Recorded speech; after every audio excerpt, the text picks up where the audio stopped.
Hello students, hello children, welcome back to my channel Spoken English with Ando Kumbhakar. So I am your Spoken English trainer and today we are going to learn about how to make sentence with was and were. Okay, so student, today I will tell you something about your parents. If you want your children become successful, at first you have to learn the spoken English and you have to learn English grammar.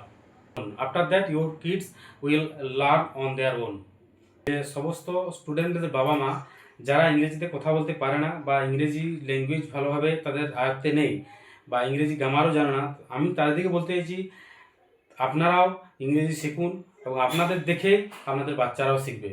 তো যত সান্তাড়ি Pogba মেনাᱜ ᱠᱚᱣᱟ ᱞᱟᱹᱭᱫᱤᱧ ᱟᱯᱮ ᱯᱮ ইংরেজি ᱠᱟᱹᱴᱤᱡ ᱥᱮᱬᱟ ᱢᱮ ᱛᱚᱵᱮ ᱟᱯᱮᱭᱟᱜ ᱜᱤᱫᱽᱨᱟᱹ ইংরেজি ᱥᱮᱬᱟ ᱨᱮᱱᱟᱜ ইচ্ছে ᱛᱟᱦᱮᱱᱟ ᱵᱟ ইংরেজি ᱥᱮᱬᱟᱜᱼᱟ। Okay, thank you. Let's get start our class. Okay, look at my board all student जो सानताड़ी स्टूडेंट मेना को ᱧᱮᱞ ᱢᱮ ভাগে দেখতে এন্ড বোর্ড রে কয়েক মে। সো আগের দিনে আমরা বিভিন্ন রকম ভাবে অনেক সেন্টেন্স বানিয়েছি, দুটো শব্দ দিয়ে, তিনটে শব্দ দিয়ে, এম ইজ আর দিয়ে। শুধু কি দিয়ে বানিয়েছি? শুধু এম ইজ আর দিয়ে।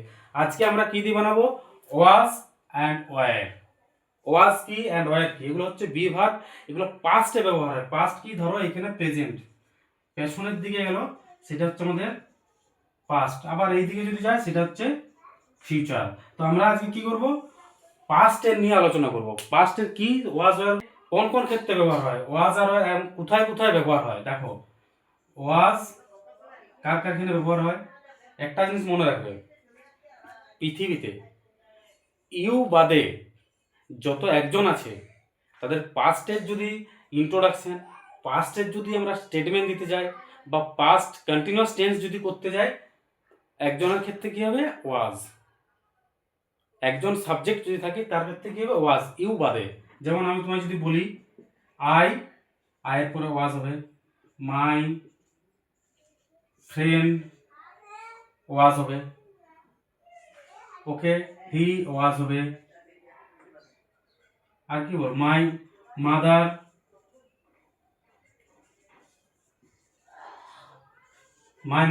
ওয়াজ। ওয়ার কখন হবে? পৃথিবীতে যত একজনের বেশি আছে, মানে দুজন থাকলেই ওয়ার হবে, শুধু ইউ বাদে। ইউ কিন্তু ওয়ার হয়।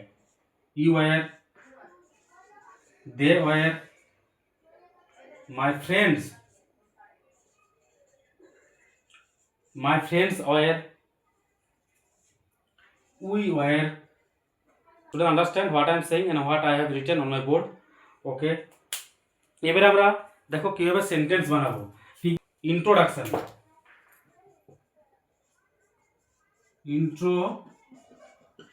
ইন্ট্রোডাকশন মানে কি?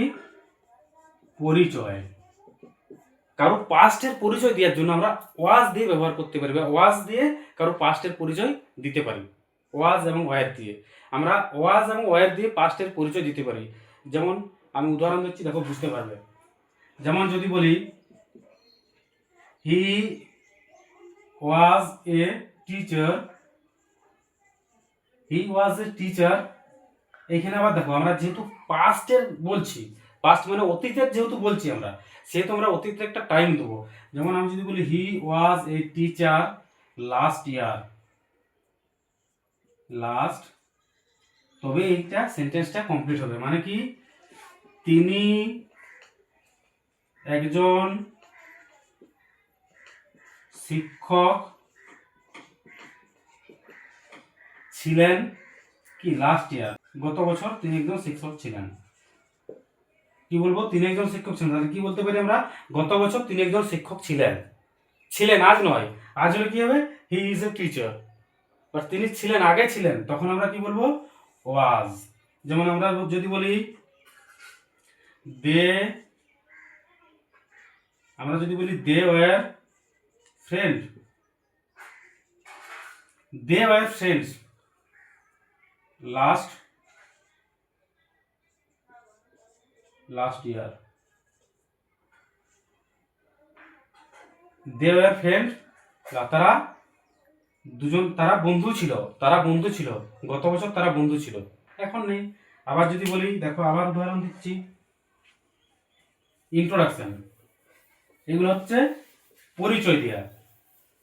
আবার সোজা সোজা পরিচয় আছে, আই ওয়াজ এ ফ্লোরিস্ট।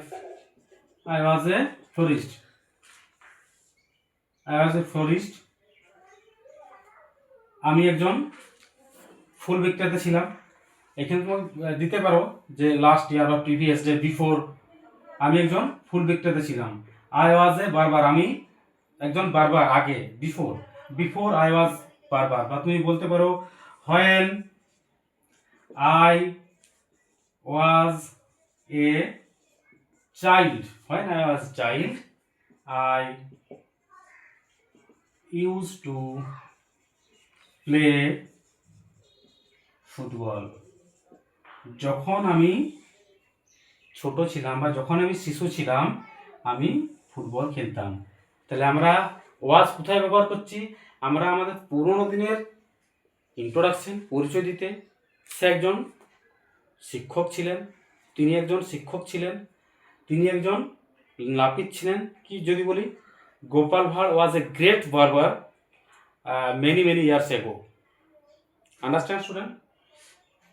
আর কোথায় ব্যবহার করবো? স্টেট বলছি, দেখো আই ওয়াজ এ টিচার, আমি একজন টিচার ছিলাম। হি ওয়াজ এ চাইল্ড, সে একজন শিশু ছিল। হি ওয়াজ এ বারবার, তিনি একজন নাপিত ছিলেন। দে আর ফ্লোরিস্ট, তারা ফুল বিক্রেতা ছিল। এটা আগে, টাইম একটা দিতে হবে, প্রিভিয়াস ডে, লাস্ট ইয়ার। ওকে, এটা জটিল হয়ে যাচ্ছে, যদি জটিল হয় তোমরা টাইম ছাড়া বাকিগুলো মনে রাখবে। এবার দেখো স্টেটমেন্ট। স্টেটমেন্ট মানে কি? স্টেটমেন্ট মানে কি? অবস্থা। আমরা মানে কি অবস্থা, মানে অতীতের কোন অবস্থায় আমরা কেমন ছিলাম এইটা জানাতে আমরা ওয়াজ বা ওয়ার দিয়ে বলতে পারি। যেমন কি যদি বলি রাম ওয়াজ স্যাড ইয়েস্টারডে, মানে কি রাম গতকাল কি ছিল? দুঃখিত ছিল। যদি বলি রাম ওয়াজ হ্যাপি ইয়েস্টারডে, সে রাম গতকাল খুশি ছিল। নেক্সট কি করতে পারি? I was hungry, I was hungry yesterday, I was hungry, আমি গতকাল আমি ক্ষুধার্ত ছিলাম। I was hungry yesterday. তেমনি বলতে পারো ইউ ওয়ার, ইউ ওয়ার কি বলবে? You were ill, you were ill, you were ill yesterday, তুমি গতকাল কি অসুস্থ ছিলে। যদি কি গতকাল আমি অসুস্থ ছিলাম, গতকাল আমি অসুস্থ ছিলাম। Yesterday I was ill. I was sad yesterday, আমি গতকাল দুঃখিত ছিলাম। আই ওয়াজ হ্যাপি, আমি গতকাল খুশি ছিলাম। আই ওয়াজ হ্যাপি, আমি গতকাল কি ছিলাম? ক্ষুধার্ত ছিলাম। I was ill, they were ইল, গতকাল তারা অসুস্থ ছিল। দে ওয়ার গুড, তারা খুব ভালো ছিল। They were thirsty, they were thirsty yesterday, তারা গতকাল খুব তৃষ্ণার্ত ছিল বা কি তাদের খুব জল তৃষ্ণা পাচ্ছিল। I was tired, I was tired yesterday, আমি গতকাল কি ছিলাম? ক্লান্ত ছিলাম। I was excited, I was excited last night, I was excited last night, আমি গতকাল রাতে কি খুব উত্তেজিত ছিলাম বা উত্তেজনা ছিল। Excited. I was afraid of, afraid of মানে ভয়। হোয়েন এরকম বলতে পারো, দেখো অ্যাফ্রেড অফ দিয়ে কি বলে? When I was child I was afraid of dog. When এটা লিখে দিচ্ছি, দেখো when I was a child I was